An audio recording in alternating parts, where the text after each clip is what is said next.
Subscribe करें और bell दबाएं ताकि कोई खबर रह न जाए।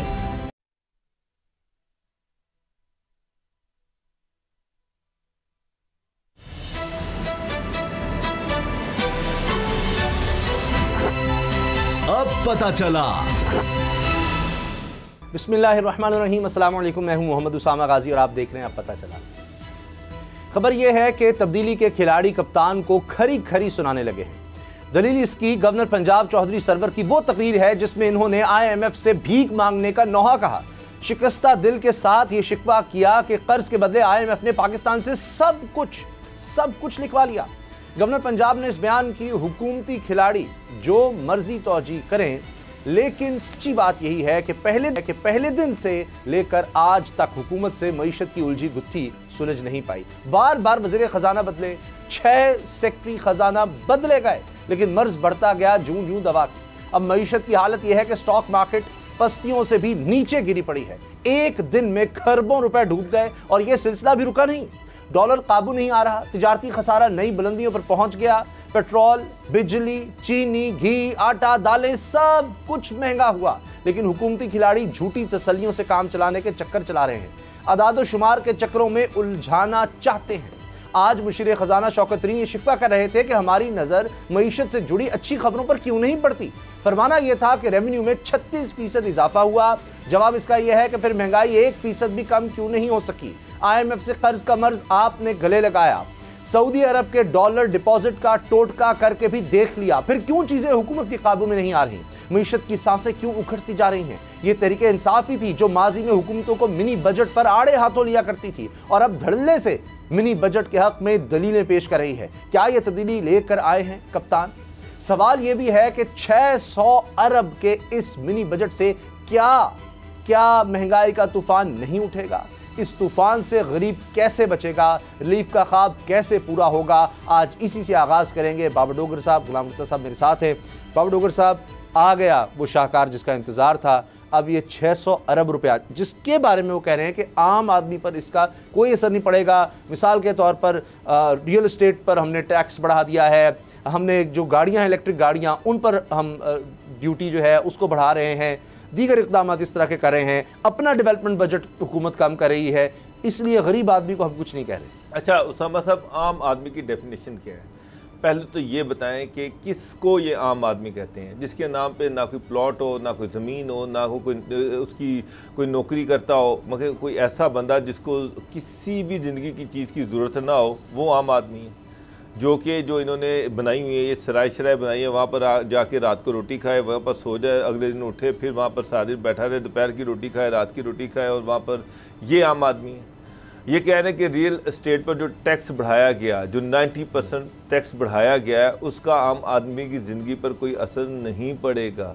फिर ये कह रहे हैं कि रियल एस्टेट जो है ये इनका इस वक्त गेम चेंजर है, उसकी वजह से इकोनॉमी जो है सर्कुलेशन में आ रही है, उस पर आपने टैक्स बढ़ा दिया कि प्लॉटों की कीमतें बढ़ गई, और जब प्लॉटों की कीमतें बढ़ेंगी तो इन्वेस्टर कीमत क्या चलेगा? अल्टीमेटली कौन खरीदेगा इतने महंगे प्लॉट? एक तरफ ये कह रहे हैं कि हमने 1 करोड़ घर लेके देने हैं, दूसरी तरफ प्रॉपर रियल एस्टेट पे ये कर रहे हैं, और इससे ये सारी चीज़ें एक्सपोज हो रही है। दूसरी चीज़ सबसे अहम चीज़ ये है कि खान साहब जो हैं, इनको पहले अपनी प्रायोरिटीज़ जो है, जो अपना विजन है, वो बताना पड़ेगा कौम को कि इनका विजन क्या है, ये चाहते क्या हैं।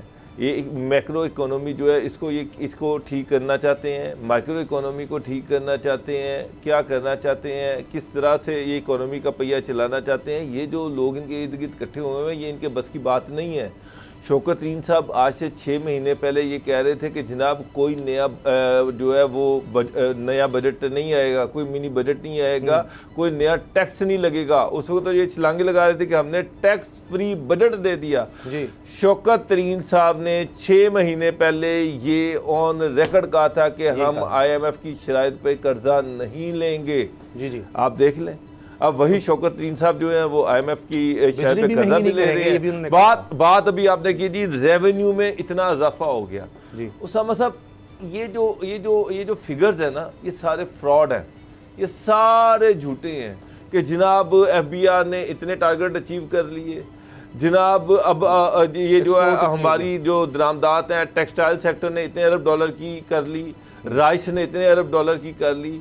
इशू ये है कि उसका इम्पेक्ट क्यों नहीं एक आदमी पे आता, क्यों नहीं बिजली की कीमत कम होती है। एक आम आदमी कहते हैं कि उस पर असर नहीं पड़ेगा जब कि बिजली की कीमत बढ़ती है, जब डॉलर की कीमत बढ़ती है, जब पेट्रोल की कीमत बढ़ती है, जब गैस की कीमत बढ़ती है, जब ऑयल की कीमत बढ़ती है, जब दालों की कीमत बढ़ती है, जब आटे की कीमत बढ़ती है, जब चीनी की कीमत बढ़ती है, उसकी सैलरी नहीं बढ़ती। सारा ये सारी चीजें जो हैं वो उसको डेफिसिट में लेके जा रही हैं। वो बेचारा जो है वो उसकी जो सैलरी है उससे वो 10 दिन भी नहीं निकाल पा रहा। तो सर वो किस तरह से जिंदगी गुजारे, वो कहाँ जाए। ये कहते थे जॉब क्रिएशन, यहाँ पर लोग एमए में पास लोग जो है वो डिग्रियां लेके फिर रहे हैं, खुदकुशियां कर रहे हैं। अब मसला ये है गुलाम रज़ा साहब, आप भी जानते हैं कि मेरी कोशिश होती है कि चीज़ों को यानी उम्मीद भी कोई दिलाई जाए। ठीक है, इस वक्त हालत बहुत बुरी है, मईशत बुरी है, लेकिन मैं आपको अपनी बात बताऊं कि आज का वाक़या है कि मैं पार्क के इर्द गिर्द, मेरे घर के पास एक पार्क है, तो सरकारी पार्क, उसके इर्द गिर्द सैर कर रहा था। तो वहाँ पर माली पिछले कई साल से, नहीं 8-10 साल हो गए मुझे इस इलाके में इस तरह आता है, तो सलामदा उससे होती थी। तो आज पहली दफ़ा क्योंकि बड़ा साबिर शाकिर बंदा होगा, आज उसने मुझसे कहा कि उसामा साहब इतना ही दस दो कि महंगाई कब कम होगी, महंगाई तक ही बढ़ेगा। यानी कभी उसने मुझसे आज से पहले ये बात नहीं कही। तो उसामा साहब वैसे आपको से बताना चाहिए था कि मेरा प्रोग्राम देखो, मैं रोज प्रोग्राम में बताता हूँ सर, आप हमें बताते हैं क्या करें उसको। अब उम्मीद, यानी मैं आपको बता रहा हूँ कि अब वो शख्स भी जिसने कभी गिला नहीं किया, गरीब, वो पहले भी कोई अमीर आदमी तो नहीं था, लेकिन जो तनख्वाहदार है वो देखिए सरकारी माली, उसकी जो तनख्वाह होगी उसमें अब उसका गुजारा, इसका मतलब है पहले ही मुश्किल से हो रहा था, अब तो बिल्कुल ही वो बेचारा परेशान है। सोशल मीडिया पर लोग कह रहे हैं कि अब तो जायदाद में हिस्सा मांगना ही रह गया इस हुकूमत की तरफ से। लेकिन अगर आपने मईशत बचानी है तो IMF के साथ आपने चलना है, वरना किसी ने आपको कोई रियायत नहीं देनी। ना आपके पास कोई इन्वेस्टमेंट आएगी, ना एशियन डेवलपमेंट बैंक, ना वर्ल्ड बैंक आपके साथ चलेगा। आप उस $1 अरब के पीछे आपको, ये कड़वी गोली तो छोटा लफ्ज़ है, पता नहीं क्या कुछ करना पड़ रहा है। सबसे इस मुआहदे में सबसे अहम बात यह है कि हमने अपनी खुद तारीख भी रख दी है। हमने अपना इंतज़ाम, इंसराम, मुआशी तौर पे कंट्रोल IMF को दे दिया है। अब वो ड्राइवर है हमारी मईशत का, जिस सिमत को वो चाहेगा उस सिमत को लेके जाएगा। तो जो आपके महल्लेदार ने आपसे पूछा, यही सूरत हाल हर शख्स की है जिसको वो अवाम अपने साथ TV पे देखते हैं या वैसे उसको जानते हैं। हर शख्स यही सवाल कर रहा है कि ये महंगाई कब ख़त्म होगी। वो अद्वियात जो 10,000 रुपये की आज से 6 महीने पहले आती थी, आज वो 18,000 की मिल रही हैं। अब अद्वियात भी नहीं खाएगा बीमार आदमी, और रोटी, आटा, चीनी, चावल, कोई भी चीज़ को देख लें आपको ये सूरत हाल बहुत ही ज़्यादा ख़राब होती हुई नज़र आती है। लेकिन होता ये है, इसका नतीजा ये होता है कि जब भी कोई बड़ी चीज़ सामने आती है तो फौरी तौर पे एक ट्वीट आता है कि वज़ीर-ए-आज़म ने तर्जमानों का इजलास तलब कर लिया है। तो वो निस्बतन इसके कि उस मुआशी मुश्किलात के माहिर से कोई बात की जाए तो वो तर्जमानों से कह दिया जाता है कि ये काउंटर करें ये जो लोग बातें फैला रहे हैं। मैं आपको 2-3 आज की जो प्रेस कॉन्फ्रेंस है, मैं अगर उस पे 1-2 जुमले कहूँ। जल्दी से। आज वज़ीर ख़ज़ाना शौकत तरीन ने भी कह दिया कि घबराना नहीं है। पहले तो सिर्फ वज़ीर-ए-आज़म कहते थे, अब वज़ीर ख़ज़ाना शौकत तरीन ने अपनी आगाज़ उन्होंने कहा कि आपने घबराना नहीं है। सऊदी अरब से आप पाकिस्तान की तारीख़ उठा के देख लें, किसी भी बुरे से बुरे हालात में जब मुआशी तौर पे पाकिस्तान को ज़रूरत थी, सऊदी अरब ने कभी हमें तोहफ़तन $1.5 अरब दिया, कभी हमें हमारे अकाउंट में पैसे रख दिए, कभी सैलाबों में मदद कर दी, कभी स्कूल बना दिए, कभी कुछ। हर साल कोई ना कोई नया पैकेज आता है। इस हुकूमत ने ये एक रिकॉर्ड भी तोड़ दिया है कि इनको जो पैसे मिले हैं वो 4% शरह सूद पे मिले हैं। सर अब सऊदी अरब की हालत भी सर वो नहीं रही ना सर, अब सऊदी अरब की कमाई भी वो नहीं है, देखें डेफिसिट में चल रहा है काम, इसलिए उन्होंने भी अब शर्तें लगा दी। अमूमी तौर पे 2% पे हमें ये कर्जे मिलते रहे हैं, अब 4% पे ये पैसे मिले हैं। और शर्तें आप अगर उस मुआहदे की पढ़ लें तो आपके जो है ना रोंगटे खड़े हो जाएंगे, जो हमने सऊदी अरब के साथ भी किया है। और ऐसे ही मुआहदे के हवाले से इत्तलात ये हैं कि जो सेक्रेटरी ख़जाना छोड़ गए हैं वो भी सिर्फ इसी वजह से उन्होंने कहा कि ये इस तरह की मामलात अब मैं नहीं चला सकता, इसको तरीन साहब को उन्होंने जवाब दे दिया है। अब बात ये है कि वहाँ दिवालिया होने तक की बात इस मुआहदे में लिखी गई है। हम जो शरह सूद है वो अगर उसको आप देखें तो 120 मिलियन डॉलर हमने 2022 दिसंबर तक सिर्फ सऊदी अरब को देने हैं। मुझे ये बताइए कि ये पैसे अगर हम नहीं देंगे या हम जो IMF से पैसे ले रहे हैं वो हम उनको नहीं देंगे या कोई और, हमारे पास तो आमदन का ज़रिया कोई नहीं है। जितना मर्ज़ी कंप्रेस कर लें आप अपनी इकॉनमी को, आप इंपोर्ट्स को कंप्रेस कर लें, आप एक्सपोर्ट बढ़ नहीं रही आपकी। सर तो ऐसी सूरत हाल में बड़ी ज़रूर है, कौन सा ऐसा एक्सपोर्ट बड़ी ज़रूर है जी, रिकॉर्ड बनाया जी एक्सपोर्ट ने, कुछ तकरीबन $2.25 अरब अगर हम कह लें, लेकिन सर इंपोर्ट जो है वो $7.5 अरब, $5 अरब का ये फ़र्क आ गया एक महीने में। सर ये तो पाकिस्तान जैसा सोच भी नहीं सकता। 20 अरब डॉलर का 5 महीने में, सर ये इतना खतरनाक है, खौफनाक है।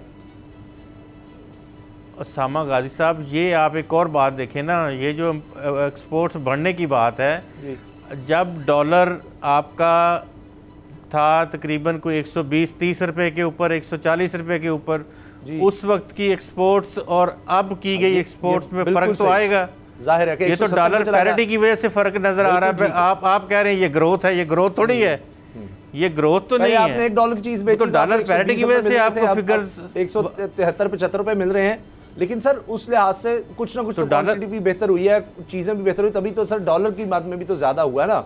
वो आपकी बात अपनी जगह ठीक है, लेकिन रुपए भी अब ज़्यादा मिलेंगे तभी तो लोग एक्सपोर्ट की तरफ भी जा रहे हैं। लेकिन इसके साथ बाबा डोगर साहब एक चीज़ ये भी हमें देखनी है। अच्छा, ये मैं एक बात मुकम्मल कर लूँ एक दो जुमलों में। ये सारी की सारी ये सूरत हाल है, इस सूरत हाल में सिर्फ एक सेक्टर थोड़ा सा चल रहा था, थोड़ा सा, वो ये था कि रियल स्टेट सेक्टर चल रहा था।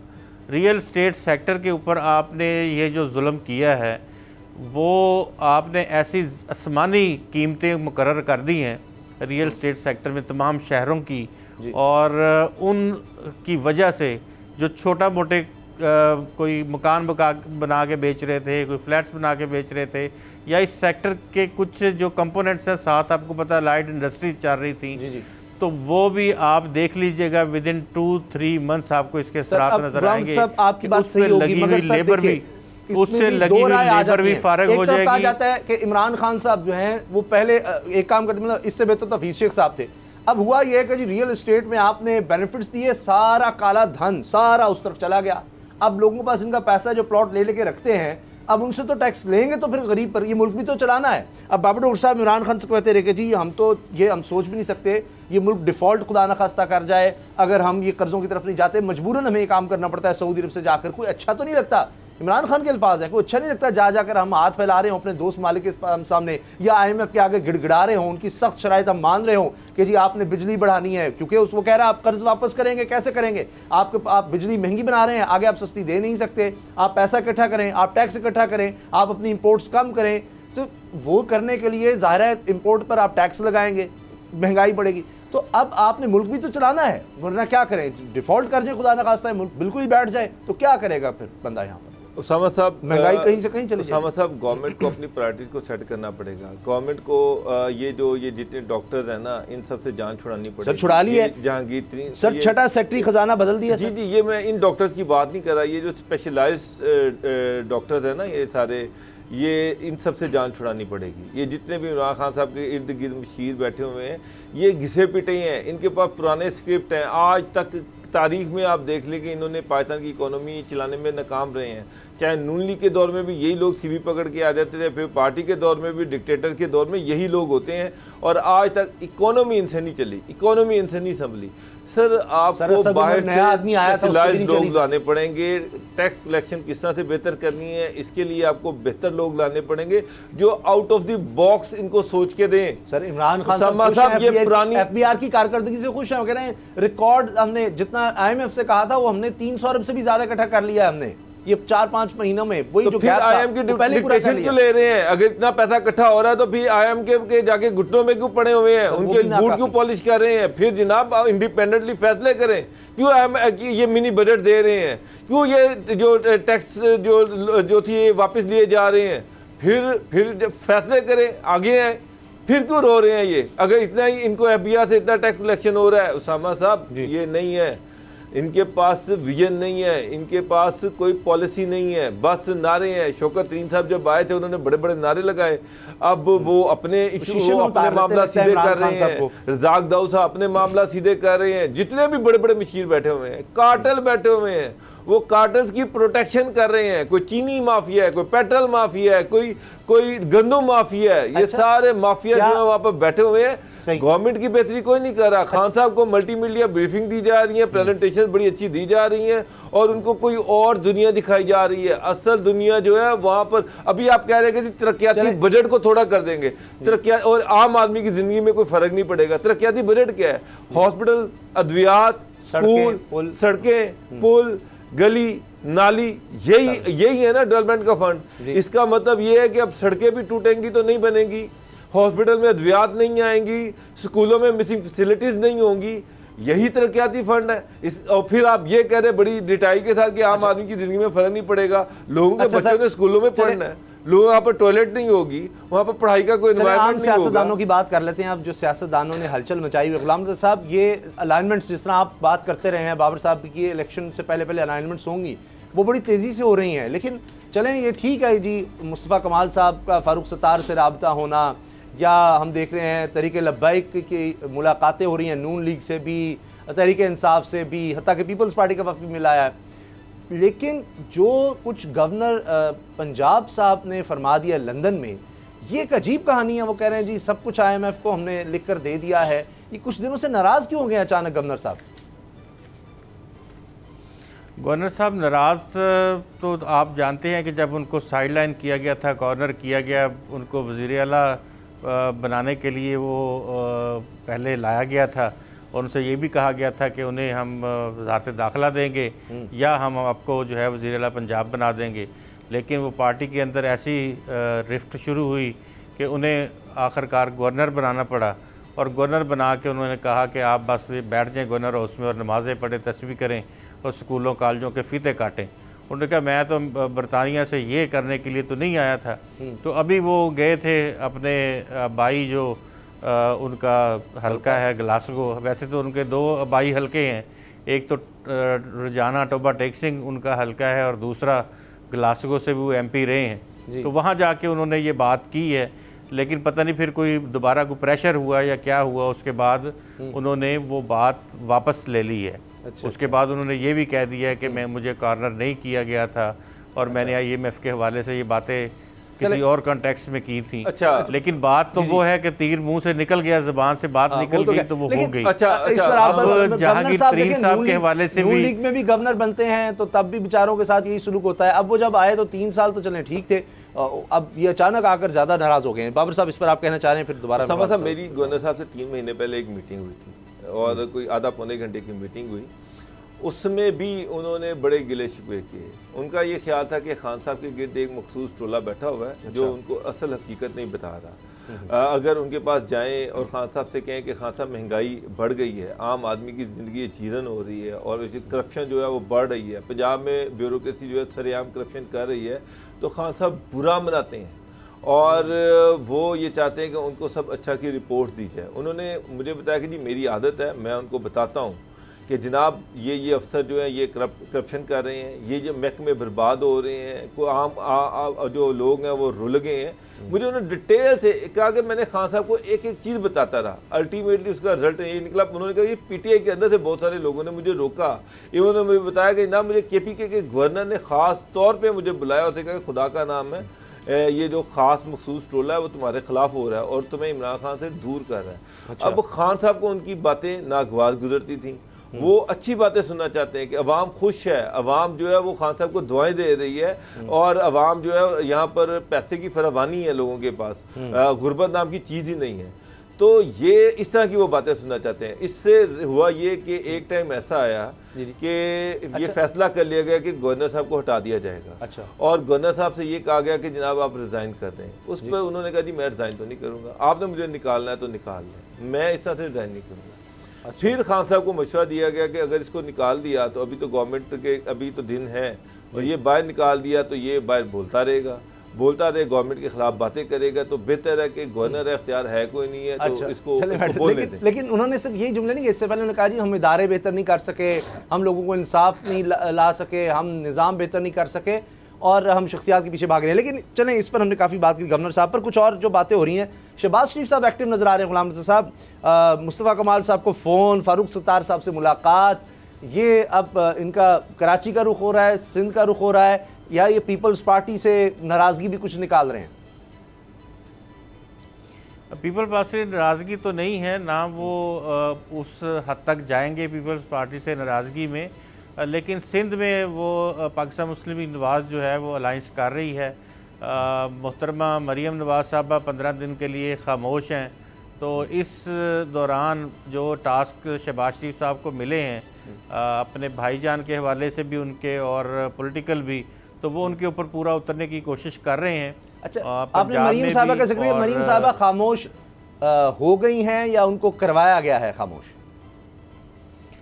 देखिए, वो जब भी कभी को बातचीत शुरू होती है किसी भी लिहाज से, तो उसके ऊपर आप जानते हैं कि इससे पहले भी ट्विटर खामोश रहा और ख़ुद भी खामोश रही हैं वो, तो अभी भी जो पॉलिटिकल रीअलाइनमेंट है उसी के तनाजुर में ये खामोशी है उनकी।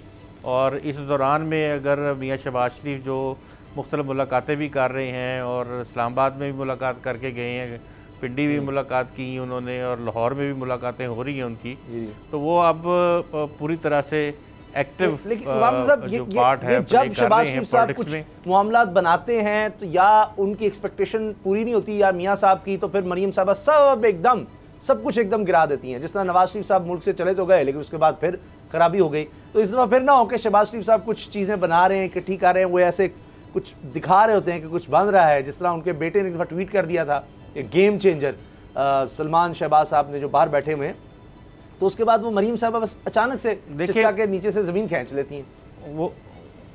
वो आपकी बात दुरुस्त है, लेकिन इस सूरत हाल को इसी सूरत हाल के दौरान मज़ीद इख्तलाफात भी होंगे PDM में। अच्छा। और जो 2 रोज़ बाद PDM की मीटिंग होने जा रही है, उसमें भी कोई शायद कोई बात जो है किसी तरफ ना जाए, शहबाज शरीफ ही उसमें होंगे।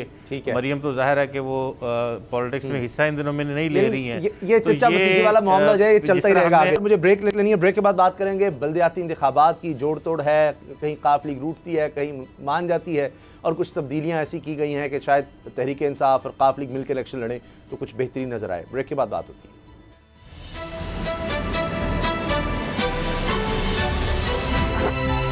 अब पता चला,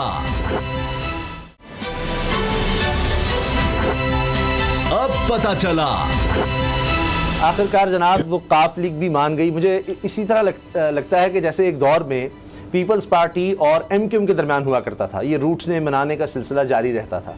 अब काफ लीग पंजाब में हम देखते हैं और तहरीक इंसाफ, इनका भी ये सिलसिला जारी रहता है कि जी वो नाराज़ हो गए हैं, अच्छा जी मान गए हैं। अब बल्दियाती इलेक्शन लगता है कि वाकई होने वाले हैं और कम से कम काफ लीग को तो नज़र आ रहा है, तभी इतना ज़्यादा पुश किया गया कि मामला तय हो गए कि किस तरह से होगा। और मुझे लगता है बाबर डोगर साहब कि मेन फोकस उनका पंजाब या जहाँ जहाँ से उनको सीट्स मिली हैं MNA की या MPS की, वहाँ उनका उन डिस्ट्रिक्ट में ज़्यादा फोकस है और वो समझते हैं कि वहाँ पर एक तरह से इस तरह का निज़ाम लाया जाए जो काफ लीग समझती है कि जिसमें हम कुछ परफॉर्म कर सकें, यूँ कह लें चलें उसको।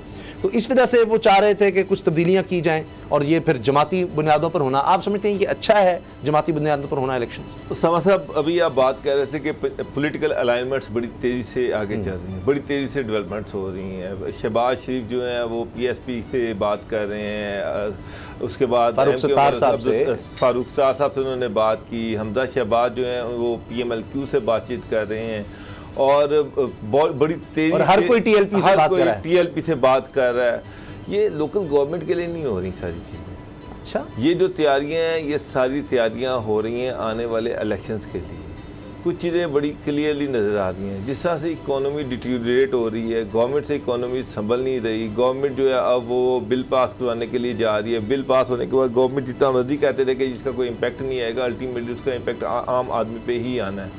हालात ख़राब होते जा रहे हैं, सिचुएशन गवर्नमेंट के हाथों से बड़ी तेज़ी से निकलती जा रही है।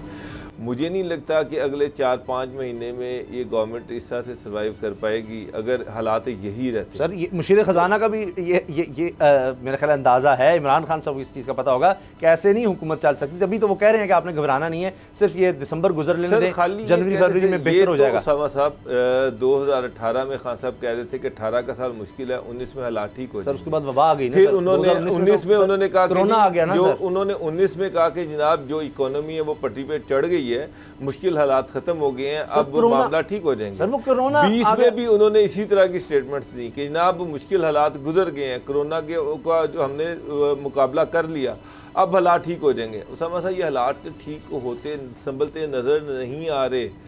मुझे नहीं लग रहा कि आम आदमी जो है वो इतनी महंगाई को मैं आपके पास दोबारा आऊँगा। मुझे बताएं गुलाम रज़ा साहब कि ये जिस तरह बाबर साहब ने कहा है कि जी असल चीज़ ये सारी अलाइनमेंट्स होना, ये सारी मुलाकातें या ये बल्दियाती इलेक्शन में जोड़ तोड़ कह लें या एक रूटना मानना, ये सब असल जनरल इलेक्शन की तैयारी है। तो बल्दियाती इलेक्शन में परफॉर्म करके जनरल इलेक्शन की तरफ जाना है। लेकिन अगर सब कुछ जनरल इलेक्शन के लिए है, आम आदमी के लिए अगर वाकई देखा जाए जिसका इंटरेक्शन होना है, जो उसके रोज़मर्रा के काम है, MNMP ने तो कानून साजी करनी है, बड़ी बड़ी उन्होंने यूँ समझे स्कीम्स कह लें या जो भी प्रोजेक्ट्स हैं वो उन्होंने करने हैं, रिफॉर्म्स की बात, दीगर जो छोटे मोटे लोगों के काम होते हैं वो तो बल्दियाती लेवल पर होने होते हैं। तो उस तरफ तवज्जो क्यों नहीं होती लोगों की? बल्दियाती निज़ाम की तरफ इसलिए भी आप जानते हैं कि इनकी तवज्जो नहीं थी क्योंकि ये ग्रास रूट लेवल पे लोगों को कुछ देना ही नहीं चाह रहे थे। बात तो की जाती रही है हमेशा से ही कि हम इख्तियारात जो हैं वो निचली सतह तक मुंतकली चाहते हैं, लेकिन अपने हाथ से कभी भी इख्तियारात इन्होंने देने की अमली तौर पे कोशिश नहीं की। किसी भी हुकूमत ने, मौजूदा भी हुकूमत उसमें शामिल है, पिछली हुकूमतें भी आपके सामने हैं। तो अभी भी बाबर डोगर साहब की बात से इत्तफाक करता हूँ कि बिल्कुल ये जो अलाइनमेंट है, ये जो बातचीत मुलाकातें चल रही हैं, ये आम इंतखाबात के लिए हैं, जनरल इलेक्शंस के लिए हैं, ये इसके लिए नहीं हैं जो बल्दियाती इंतखाबात हैं। और जितनी भी अभी तक की मुलाकातें हो रही हैं वो तो ये है कि इस मुल्क को किस तरह से क्राइसिस से निकाला जाए इस वक्त, और फिर आने वाले दिनों में नए इंतखाबात का डोल डाला जाए। यही बातचीत इस वक्त पॉलिटिकल एलीट में चल रही है। देखिए एक मिनट, मेरी PMLN के बड़े अहम लोगों से बात हुई है, वो ये समझते हैं, शहबाज शरीफ ये समझते हैं कि आने वाले दिनों में ये जो इकोनॉमिक क्राइसिस है, अगर PMLN को गवर्नमेंट मिल भी जाती है तो ये उनसे अकेले से ये क्राइसिस ख़त्म नहीं होना, हल नहीं होना। उनका ख्याल है कि जब तक सारी पॉलिटिकल पार्टीज एक टेबल पे बैठ के इसका कोई सलूशन नहीं निकालेंगी उस वक्त तक इसका हल नहीं निकलना। यही वजह है कि आप देख रहे हैं कि वो PSP से बात कर रहे हैं, फारूक सदा से बात कर रहे हैं, वो MKM से भी बात करेंगे, TLP से भी बात की जा रही है, Q लीग से भी बात की जा रही है, पीपल पार्टी से भी बात की जा रही है, और दूसरे बड़े स्टेक होल्डर जो हैं उनको भी इत्मीनान में लिया जा रहा है। अच्छा, मेरी खुद हमजा से बात हुई, हमजा ने मुझे कहा कि जब तक स्टेक होल्डर सारे इकट्ठे नहीं होंगे इस क्राइसिस से नहीं निकला जा सकता। PTI भी साथ हो? अब नहीं, उसमें हो सकता फिर PTI का भी कोई विंग इनके साथ आ जाए। अच्छा, कोई पता नहीं है कि कल PTI की क्या शक्ल निकलती है, अभी उसको नहीं कहा जा सकता क्या शक्ल निकलेगी, लेकिन जो चीज़ें बज़ाहिर नज़र आ रही हैं वो ये है कि आने वाले दिनों में एक कोशिश की जा रही है कि एक ग्रैंड गवर्नमेंट ऐसी बनाई जाए जिसमें तमाम स्टेक होल्डर्स हों और वो मिलकर तरह का बयान शहबाज शरीफ साहब ने कुछ अर्सा पहले भी दिया था। मरियम ने उसको कहा था, जी मेरा नहीं ख्याल ये उनका जाती होगा। ऐसा पार्लियामेंट के अंदर शहबाज शरीफ है, पार्लियामेंट के अंदर शहबाज शरीफ हैं, की प्लेयर शहबाज शरीफ हैं। शहबाज शरीफ ने ये बयान दिया, हमजा शहबाज ने ये बयान दिया, PMLN की सारी क़यादत यही बात कर रही है और उसी डायरेक्शन पे वो चल रहे हैं। आप देखिए कि बड़ी तेजी से शहबाज शरीफ मुलाकातें कर रहे हैं, बड़ी तेजी से लोगों के साथ इंटरेक्शन बढ़ा रहे हैं। अच्छा, ये तो नहीं है कि ये लोकल गवर्नमेंट के इलेक्शन आ रहे हैं, अभी तक तो नून लीग ने कोई कैंडिडेट ही नहीं दिया, उस पर कोई कमेटी भी नहीं बनाई उन्होंने, वो तो इस चीज़ की तरफ सोच ही नहीं रहे लोकल गवर्नमेंट की तरफ। बिल्कुल, बड़ी ज़बरदस्त बातें बाबर साहब की हैं।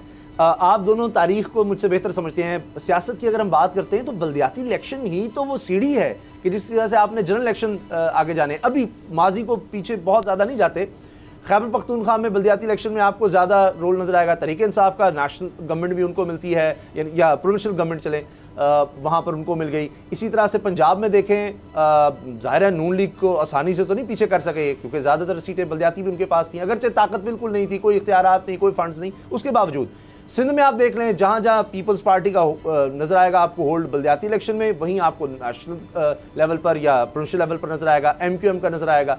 तो असल चीज़ तो बल्दियाती इलेक्शन ये अगर होते हैं, मैं नहीं समझता कि कोई भी पार्टी पीछे हटेगी। सर धड़ की बाजी तो असल इन्हीं इलेक्शंस में लगेगी। इन इलेक्शंस को जहाँ जहाँ जीता होगा तो फिर वहीं से लोगों को बुलाया जाता है, अपने अपने हल्के के लोगों को किया जाता है, चाहे वो काउंसलर है, चाहे वो जिस लेवल में, चाहे वो मेयर है, वो सारे एक्टिव होंगे अपनी अपनी पार्टी के लिए। अब तो होने भी पार्टी बेसिस पे इलेक्शन।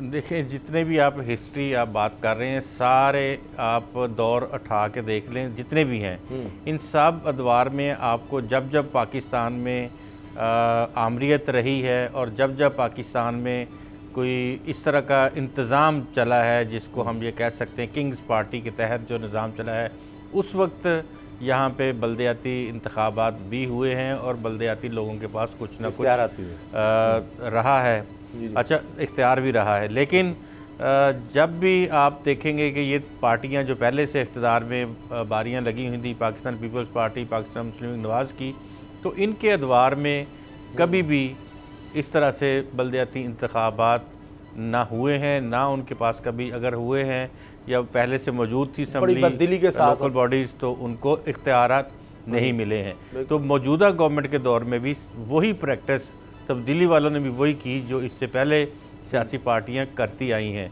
तो ये एक खौफ सियासतदानों के अंदर मौजूद है कि बल्दियाती निज़ाम का अगर फुल फ्लैज हो, मौजूद हो, निचली सतह पर काम चल रहे हों, तो कोई भी एडवेंचर भी हो सकता है, कोई नेशनल गवर्नमेंट भी बन सकती है। तो फिर वो अवाम के अंदर जो तकलीफ़, जो कर्ब होता है वो नहीं होगा, अवाम के तो काम हो रहे होंगे, तो वो लोगों को मोबिलाइज भी नहीं कर सकेंगे और लोगों को बाहर नहीं कर दरवाजे पर कौन आएगा दस्तक दें। जी, इस तरह की चीज़ें जो इनके अंदर खौफ हैं सियासी जमातों के अंदर, और ये आप आइन में लिखते हैं, इस तरह फिर आप कमजोर नहीं करते जमहूरियत को, सिविलियन बालादस्ती की जो आप बात करते हैं, फिर तो आसान हो जाता है, डिक्टेटर्स भी इसको कैश करवाते हैं, डिस्कनेक्ट हो जाता है एक आम आदमी में। सर मेरे हल्के के MPA का मुझे पता ही नहीं है, ना मैं उससे मिल सकता हूँ, MLA तो दूर की बात है। मजबूत किसने किया है जमहूरियत को, ये तो बताएं आप कि कमज़ोर करने वाला तो सारे ही हैं।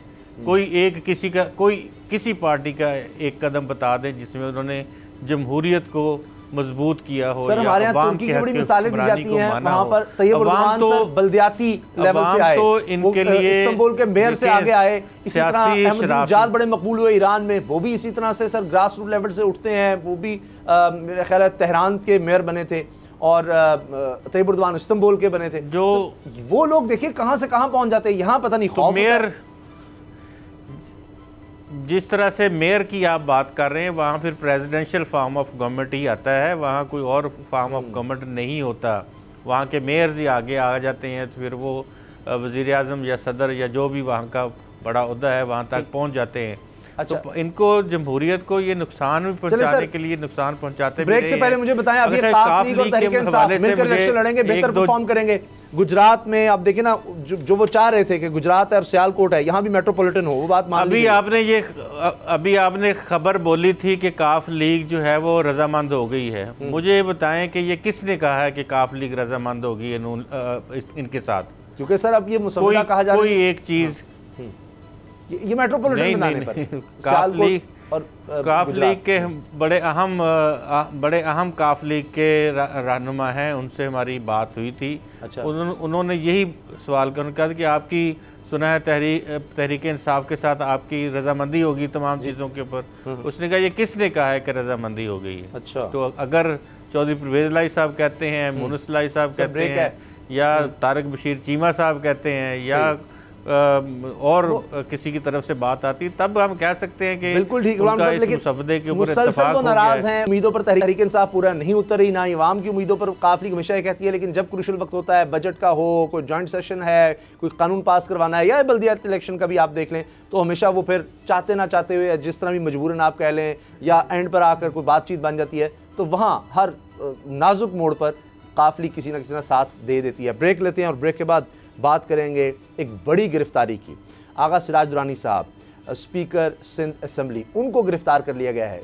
क्या ये हम पहली बड़ी गिरफ्तारी इसको कहेंगे कि अब सुप्रीम कोर्ट से इस तरह से जो नैब केसेस हैं उनमें अब रिलीफ मिलना बंद हो जाएगा? ब्रेक के बाद।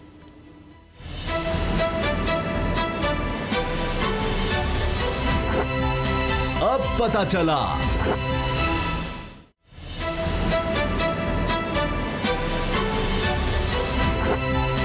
अब पता चला। स्पीकर सिंध असेंबली आगा सिराज दुरानी को गिरफ्तार कर लिया गया। बड़ा ड्रामाई आज मंजर था, क्योंकि ये सुप्रीम कोर्ट में गए और इनके वकील कहते रहे जी हम ट्रायल में पेश होना चाहते हैं, लेकिन ज़मानत सुप्रीम कोर्ट ने नहीं दी। उन्होंने कहा जी ये कोई तरीका नहीं है, हम तो कानून के मुताबिक चलेंगे, आपने सरेंडर करना ही है तो आप नैब को सरेंडर करें। उसके बाद दरख्वास्त जब खारिज हो गई ज़मानत की, और इससे पहले हाई कोर्ट से भी हो चुकी है, और मेरा ख्याल है 13 अक्टूबर को खारिज हुई थी, और उसके बाद कुछ 1.5 माह से ये मफरूर थे, किसी कानून नाफिज करने वाली एजेंसी को ये नहीं मिल सके। आखिर में सुप्रीम कोर्ट में पाए गए, और उसके बाद 4 घंटे वहाँ सुप्रीम कोर्ट के हाथे में रहे कि गिरफ्तारी से किस तरह से बचा जा सके। पता नहीं क्या सोच रहे थे कि कुछ बीच में कुछ हो जाए, कोई हल निकल आए, लेकिन कुछ ऐसा नहीं हो सका, और फिर जब ये बाहर आए हैं तो साथ ही इनको गिरफ्तार कर लिया गया। अब बाबर डोगर साहब, गिरफ्तारी ये हो गई। 1 अरब 61 करोड़ रुपए के असासे मुबैना तौर पर बताए जाते हैं नैब की तरफ से। केसेस और भी हैं, शायद कोई गैर कानूनी भर्तियों के, उनमें शायद ज़मानत है, लेकिन इस केस में काफ़ी अरसे से चल रहा है। कभी ज़मानत मिलती है, उसमें तोसी होती है, कभी ज़मानत खारिज होती है, गायब हो जाती है। 15 घंटे नैब की टीम इनके घर के बाहर बैठी रहती है, वो मिलते ही नहीं, और उसके बाद सुप्रीम कोर्ट में पता चलता है कि जी आ गए हैं। तो अब क्या नैब इसको वाकई मंतकी अंजाम तक इस केस को पहुंचा सकेगी, जो हमने किसी और केस में नहीं देखा? हाई प्रोफाइल केस में ये सुप्रीम कोर्ट तक ज़मानत का भी मामला गया है इतने सालों के बाद, तो ये एक बड़ा रिलीफ हो सकता था जो नहीं मिला। ऐसे लग रहा है कि अगर केस अच्छा बनाया हो तो सुप्रीम कोर्ट डट जाती है। ये बड़ा मसला हो गया उन लोगों के लिए जिनके खिलाफ नैब के केसेस चल रहे हैं, अगर मजबूत केस हो। उसामा साहब, नैब ने जब इनके घर पे रेड की थी तो उनको बेतहाशा आपने देखा कितनी मालियत का सोना भी वहाँ से मिला, और बहुत सारी प्रॉपर्टी मिली, बहुत सारे वहाँ पर प्रॉपर्टी के कागजात मिले, और उसके साथ साथ बेतहाशा करेंसी मिली। ये वहाँ पर उस वक्त नहीं थे, ये गिरफ्तार नहीं हो सके। उसके बाद ये गायब हो गए। अब 1 अरब 61 करोड़ रुपए के इल्ज़ाम हैं इनके खिलाफ कि इन्होंने इलीगल ये पैसा बनाया। होना तो ये चाहिए था ये नैब को गिरफ्तारी देते, ये उसके बाद अपने खिलाफ जो इल्ज़ाम थे उसका दिफा करते, नैब को बताते कि वो जो प्रॉपर्टीज़ हैं वो कहाँ से ख़रीदी, कहाँ से पैसा आया, कहाँ से कौन से ज़राए थे। बजाय ये बताने के ये गायब हो गए। इन्होंने हाई कोर्ट में बेल की अपील की, वो कैंसिल हो गई। उसके बाद ये सुप्रीम कोर्ट में गए, तो सुप्रीम कोर्ट ने बड़े वाज़ेह तरीके से बड़ा क्लियरली कहा कि जनाब पहले बात यह है कि पहले आप अपने आप को सरेंडर करें नैब को, उसके बाद हम मेरिट पे देखेंगे कि आपकी अपील बनती है या नहीं बनती, लेकिन इससे पहले आपको वहाँ पर सरेंडर करना पड़ेगा। तो अब दूसरी बात इन्होंने ये की कि जनाब नैब सिंध मुझे गिरफ्तार कर ले, नैब ये इस्लामाबाद वाली ना करे। इनको डर ये था कि कहीं ये ना हो कि मुझे डेला जेल में डाल दिया जाए। अच्छा। सिंध में तो अपनी गवर्नमेंट है, वहाँ पर तो चले ठीक है, किसी ना किसी अस्पताल में चला जाऊँगा, वहाँ जाके हॉस्पिटल में बैठा रहूँगा, और कोई VVIP कमरे होंगे और ये सारा कुछ होगा, तो यहाँ पर तो मसला हो जाएगा। तो उस पर भी सुप्रीम कोर्ट ने कहा कि ना ये हमारी डोमेन नहीं है कि हम नैब को डायरेक्शन देंगे किसने गिरफ्तार करना है या किसने गिरफ्तार नहीं करना। तो समझ अब बदनीति देख लें। मेरा मतलब है कि ये लोगों को रिप्रेजेंट करते हैं, ये असम्बलियों में बैठे हुए हैं, ये असम्बलियाँ लोगों की रिप्रेजेंटेटिव हैं। हैरान हो कि बिलावल भुट्टो साहब ने बड़ी कंडेम किया, क्रिटिसाइज़ किया कि जनाब ये बड़ा ज़्यादती की गई है, उनको गिरफ्तार किया गया है। तो बिलावल भुट्टो साहब बता दें कि क्या किया जाता है। एक आदमी पे 1 अरब 61 करोड़ के इल्ज़ाम हैं और वो कुछ बताने को तैयार नहीं। वो गिरफ्तार होगा तो इन्वेस्टिगेशन होगी, अगर वो इनोसेंट है तो वो कोर्ट में अपने आप। और ये सर 1 अरब 61 करोड़ के वो सासे हैं जो आमदन से जायद, यानी जो इन्होंने जाहिर किए हैं या जितनी आमदन थी उसके मुताबिक जो चीज़ें बताई हुई हैं, उसके अलावा 1 अरब 61 करोड़ की बात हो रही है। गुलाम मुर्तज़ा साहब, आपको ये केस मजबूत नज़र आता है? सुप्रीम कोर्ट से ज़मानत ना मिलना इस चीज़ की दलील है कि कोई केस ऐसा हम देखेंगे किसी हाई प्रोफाइल शख्स के खिलाफ जो अपने मंतकी अंजाम तक पहुँचे? उसामा साहब, ये थोड़ी सी हमें करेक्शन करनी है कि सुप्रीम कोर्ट ऑफ पाकिस्तान ने कोई इसमें किरदार अदा किया है। ये प्रोसीजरल मिस्टेक थी आगा सराज दुरानी की, जो कि लॉ के मुताबिक इनको वहाँ पे जब इनकी ज़मानत मनसूख हुई, मुस्तरद हुई सिंध हाई कोर्ट से, तो इन्हें सिंध हाई कोर्ट से, तो फर्स्ट ऑफ ऑल इनको सरेंडर करना था नैब में, और सरेंडर करने के बाद ये अदालत में दरख्वास्त दायर कर सकते थे। उसके अलावा दरख्वास्त दायर नहीं हो सकती थी। ये प्रोसीजरल एक तरीक़ाकार है कि कोई भी सज़ा याफ्ता या जो ज़मानत जिसकी मनसूख हुई हो, वो पहले अपनी ज़मानत मनसूखी के लिए सरेंडर करता है और उसके बाद जाके उसको अगला रिलीफ वो सीख करता है अदालत से, वो उसको मिल जाता है। तो इन्होंने प्रोसीजरल मिस्टेक किया। ये वहाँ गए और वहाँ पे उन्होंने कहा कि आपकी जब ज़मानत मुस्तरद हुई थी तो आपने क्यों सरेंडर नहीं किया। तो उन्होंने कहा जी मैं अभी कर देता हूँ। उन्होंने कहा अभी तो नहीं, आप जाएँ, इधर तो नहीं सरेंडर होगा, आप जाके नैब अथॉरिटी के सामने सरेंडर करें जी। तो उनको गिरफ़्तार कर लिया गया। बाहर आए, वो 4 घंटे अंदर बैठे रहे, 4 घंटे के बाद बाहर आए, उनको गिरफ़्तार कर लिया गया। दूसरी बात ये है कि नैब सिंध का केस है, तो नैब सिंध ही इस केस को चलाएगी। ये यहाँ रखा ही नहीं जा सकता उनको किसी तौर पे भी।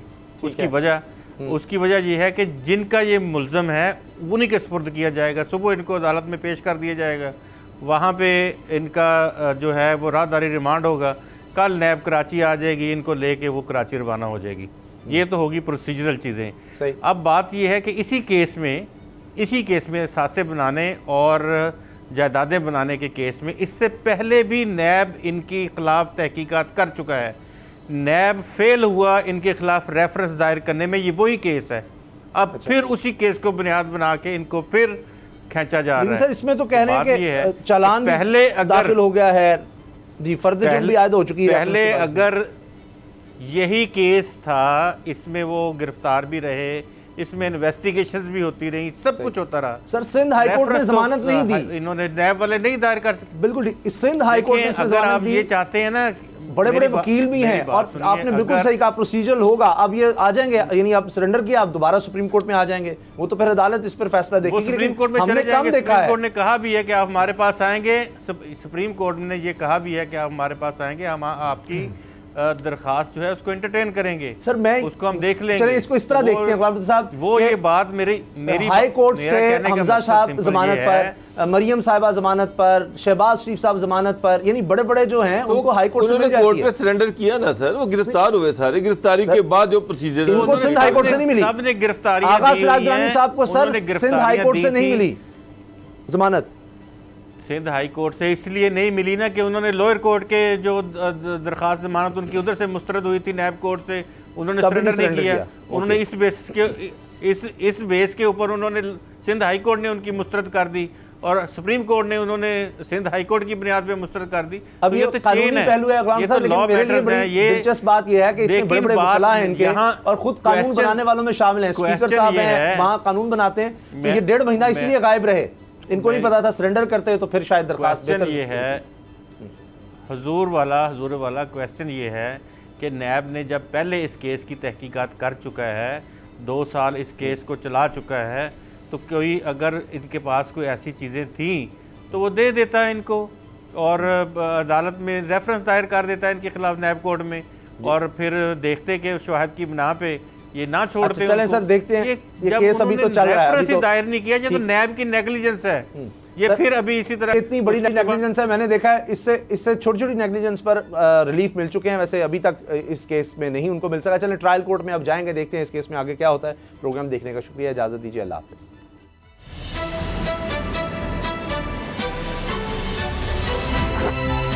अब पता चला। सब्सक्राइब करें और बेल दबाएं ताकि कोई खबर रह न जाए।